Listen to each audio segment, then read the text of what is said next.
Hey, party people. Today we are going to draft, well, in the latest installment of Watch Me Design a Fashion Collection, and I said I was going to draft a track jacket. I am, but number one, the track jacket's gonna fit me. Number two, I've actually never made anything made to fit my body. And that wouldn't even matter because my body is so different now. I would have to create a whole new fit. And so I'm going to start by drafting a block. And all blocks are different, okay? There's no such thing as a bodice block that works for everything. First of all, you have to decide if you're doing a woven block or a knit block. Okay, you have to decide if this basic bodice block is going to be for like dresses, evening dresses, something that's like really form-fitting, or if you're going to be making a block for outerwear purposes. This is going to be like a basic fitted jacket sort of block that I can build off of to create other jackets. Because, you know, I could start with like a fitted bodice block every single time I wanted to make a jacket, but that's just extra work. I want to create a fit that's always you're gonna do minimal work to add onto it to make jackets. Okay? So they're all gonna be a little bit different depending on the kinds of clothes you like to wear. Me, I don't like anything tight around the waist. I have a thick waist and I don't like anything cinching me at the waist. And since this pattern is really for me, that's how I'm going to draft it. And if my numbers do not look like anything you've seen before, they don't look like yours, they don't look like any sort of standardized, like I often wear a size 12. Okay, that's probably my most frequent size these days. But if this doesn't look like a size 12 you've ever seen before, I don't care because this is literally just for me. Okay, so this video is all about how to make a block specifically for your body. And to that end, I measured myself. These are my measurements that I took with the help of my husband for some of the back measurements. I got my widths, you know, my bust total is 41, and that's actually the widest part of my trunk. And sleeve measurements, center back to wrist, shoulder to wrist, wrist circumference, and then the lengths, high point shoulder to waist. And for me, I'm gonna mark that as where my belly button sits, okay? I know technically that's not where I'm actually narrowest, but I chose the belly button because it's the easiest to always know exactly where to measure to, because I'm not a mannequin that has a perfect twill tape placement where I'm narrowest, okay? So even though I'm a little bit narrower above my belly button, I'm gonna use the belly button as kind of like a guide, and I'm going to be making kind of like a boxy fit that's roomy around the waist, which is how I like it. Okay, and one note before you start measuring, ladies, if you are the type to wear a bra, okay, wear the kind of bra that you are going to wear the most, okay? I am 45 years old, and I'm not saying all 45-year-olds are like this, but Zoe Hong at 45 is not all about the underwire push-up padded bra life anymore, okay? That's not the kind of bra I wear anymore. So I'm not gonna wear that kind of bra to take my measurements, if you catch my drift. Okay, so be careful with that kind of thing. All right, so I have my measurements. I have a piece of dot paper. Because this is, you know, a lot of the time when we do bodice blocks, we do center front on fold. This is for outerwear.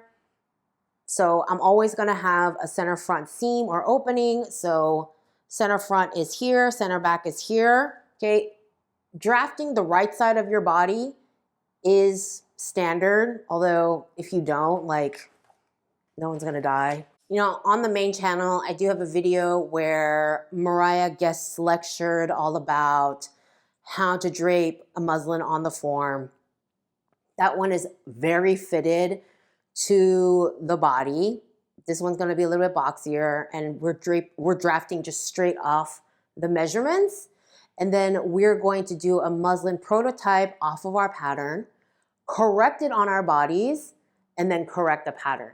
And I like to make sure that my front and back work before I draft a sleeve. Because what is the point where if we're gonna manipulate the armhole and fix the armhole, then we have to fix the sleeve? No, do all that and then put in the sleeve. This line, okay, is my waist. This is gonna be where my belly button is. And so center front from belly button for me, okay, all these measurements are for me, okay, 16 and a half. High point shoulder is 20 and a half. This one, the width of my neck from center front to high point shoulder is 3 1/4. So 3 1/4.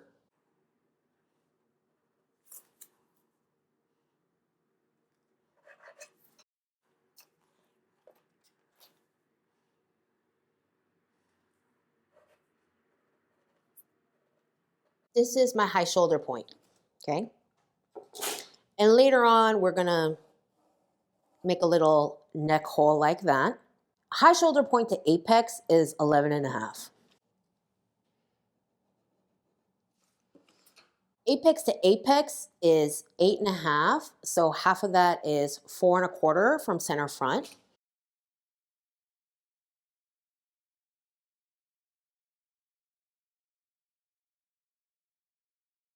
Apex is important because all your darts on a bodice revolve around the apex. They radiate from the highest point of your bust. So your waist dart is going to be directly under the apex, you know, 1/2 inch to 1 inch away from the apex and going to be here. Any armhole dart is going to be 1/2 inch to 1 inch away from the apex into the armhole, into the bust. So you always need to mark your apex, right? The widest part of my bust, okay, and when you do width measurements, you always want to do front and back measurements. If you feel that you are very asymmetrical and you want a very custom fit on your pattern, then go ahead and draft left and right bodies for your block, okay? But even if you're going to do like symmetrical patterns for your block, your front and back will have different measurements because you're shaped different, okay? And so my bust front is 21 and my back is 20 total. So I'm gonna be 10 and a half across at the front, okay? And that's gonna be my side seam, okay? At the waist, listen, my waist is 36. That's where I want it to sit. And the front is 18 and a half, okay? A little bit smaller in the back, okay? I think I'm going to just make it straight down. The difference is 1 1/4 inch, and that's a good size dart. So I'm gonna take that amount out in the dart and not start shaping the side seam. If you had a very big difference between the bust and the waist, like more than 2 inches, then I would take some out of the dart, take some out of the side seam, okay? So I'm gonna leave the side seam just straight up and down. We can add ease later. My side seam from belly button level is 10 and a half. This is my side seam, and that's gonna be my armhole. That's where my armhole is. And that's gonna be where my waist dart is. I'm gonna start my waist dart 1/2 inch below the apex. and you're going to make it even on both sides, okay? This is always just a starting point, okay? You can pin, repin, fit things later, okay? But standard pattern making rules, it goes down from the apex. I am carving out 1.25 inches, so it's 5/8 of an inch on either side.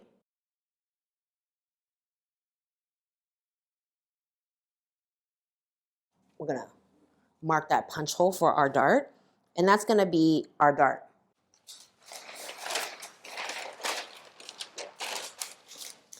People ask me all the time, Zoe, which way do darts fold? Listen, I've been taught things and I've seen other ways to do it in the industry. I just think that whatever you decide, you just need to be consistent, okay?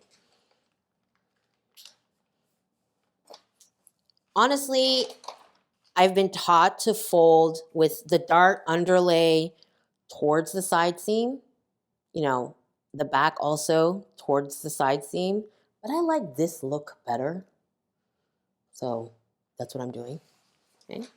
So fold your dart.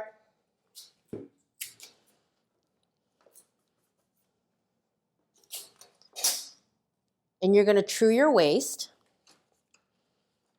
Okay, so that dart is nice and smooth, no weird angles. And you're gonna notch those dart legs later, okay? Your seam allowance is going to be in here, so actually you're gonna be notching in the seam allowance. This might be something that you will have to manipulate later, is the shoulder slope. Shoulder slopes are really different for everybody, but I'm gonna start by going up 1 inch from my center front neck, okay? So this part right here should be right at your suprasternal notch, which is the little hollow in between your clavicles. And because that's where I want all my collars to sit. Your shoulder is gonna slope down like this. And this, there's like a lot of like mathematical formulations and, you know, people like, okay, whatever. Like a lot of pattern makers have different methods. I'm just kind of like, play it by ear, fit it on the mannequin. This is a quick fix to manipulate and move around the shoulder seam, okay? I don't really agonize over it. It's, at the end of the day, the best pattern is the one that fits your fit model the best and not that you followed some beautiful mathematical process to the letter. I'm just a little too practical, I guess, for that. Honestly, I'm gonna go 1.5 inches. Okay, I'm gonna go 1.5 inches. And that's going to be my shoulder point over my armhole. My shoulder is 5 inches. So, see, I'm looking at that, and that is too steep. That's crazy steep. I just measured myself again real quick. It is 19.5. I don't know where the 20.5 came from. Brain fart. This is too high. I think I'm gonna drop it 1 inch here. I'm gonna mark this as my new high shoulder point. That looks like it makes way more sense for my body and the way my shoulder is shaped. So that's 5 inches is the shoulder, like so. And then I'm going to square off that corner so that I can build my armhole, okay? I have fat arms. It is what it is. So I'm gonna need roomy armholes, okay? I'm a top-heavy person. I have a thick waist. I have thick arms. I need a roomy armhole, okay? That's my life. These two curves, the neck and the armhole, you're gonna kind of draft loosely because you're going to put the front and backs together and true the curves together so that they flow into each other well. okay? But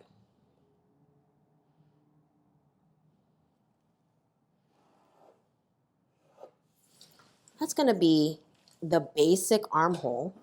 And maybe I do need to carve it in a little more.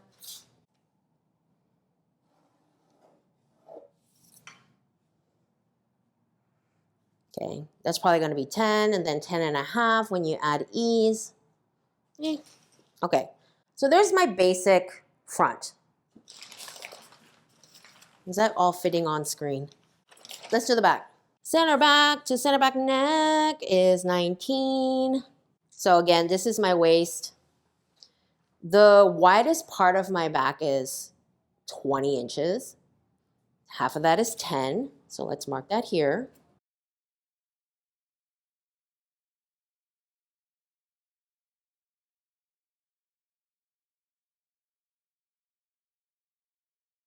High point shoulder to back is 21. Center back to high point shoulder is 3.5 on my back.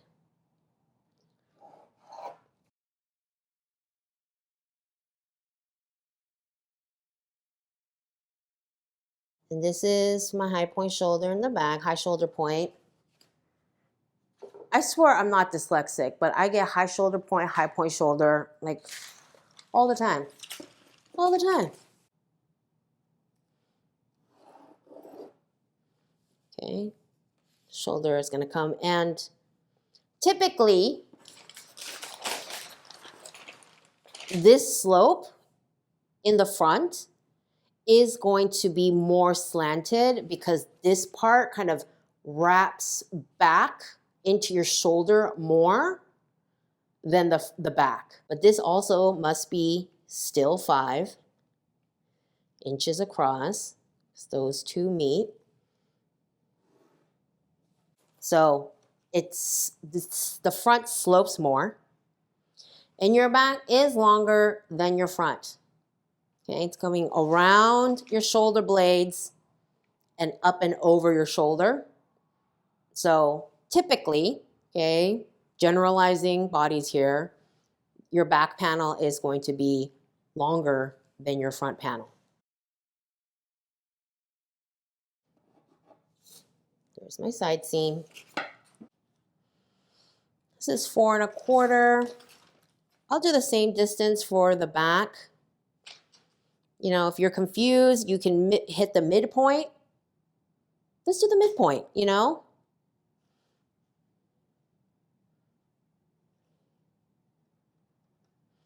You don't really have an apex, so to speak, in the back. Although, depending on how far your shoulder blades protrude, and your shoulder blade is gonna sit like here. So to put it here actually makes sense.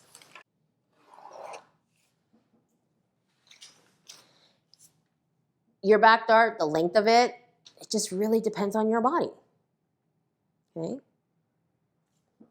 But I'm gonna just, as a starting point, make it as tall as my front dart. I know, if you're a pattern maker and you're watching this and I'm not doing things the way you were taught or as formal and you're having a heart attack, okay? I'm sorry, please don't have a heart attack.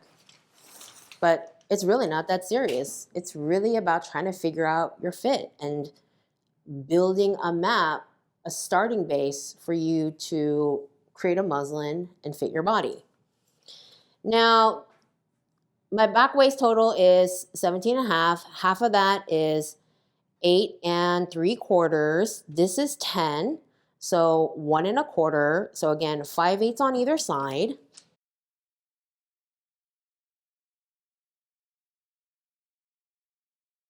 You know, my lower back does curve in a bit in the back. So I want to have that dart there.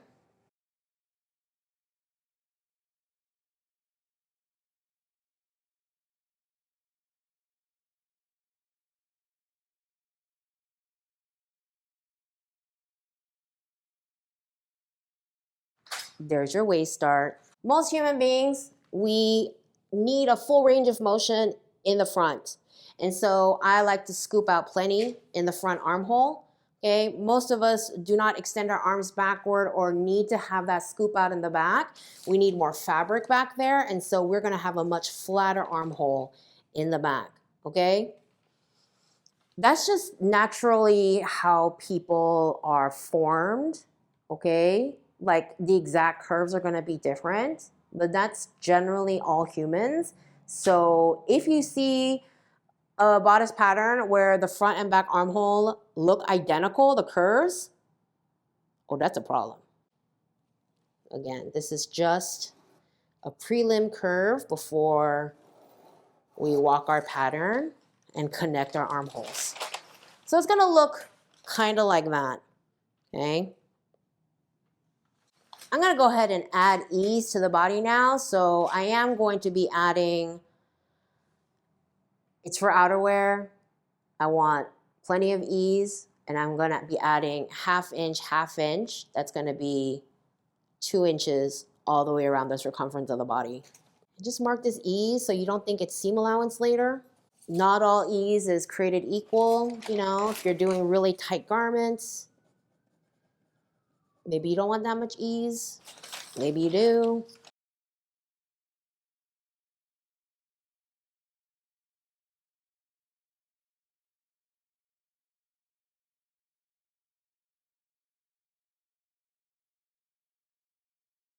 I'm just gonna use a red pencil for the purposes of the demo. You should not use a red pencil unless you're marking for interfacing.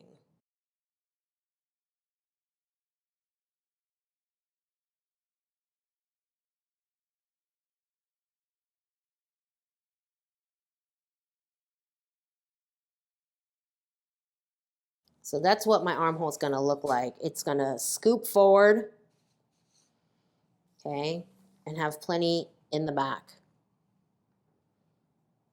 If I was doing more of a tailored blazer, I might make the effort to put in a shoulder dart. I might actually end up doing that depending on how this fits on my body. And this flows because we had squared it off at the shoulder. So that flows into each other just fine. Okay, you always want to check all your seams to make sure that things are flowing into each other, darts are true, like that sort of thing. And then the neckline. So it's like a nice shape. It's not really about what the front and the back look like. It is more about how they flow into each other, how they look together. Because you're never going to see them separated. They're always going to be flowing into each other. You can use a tracing wheel to trace out the shapes and redraw them, but also like using the see-through dot paper is always really nice. I'm gonna cut this out, add seam allowance to everything, cut it out of muslin, and then we'll do a fitting and corrections in the next video. Drop me your questions below. And, you know, I said this wasn't going to be a teaching channel, but, you know, it's hard to let go of teacher mode. I'll see you in the next video.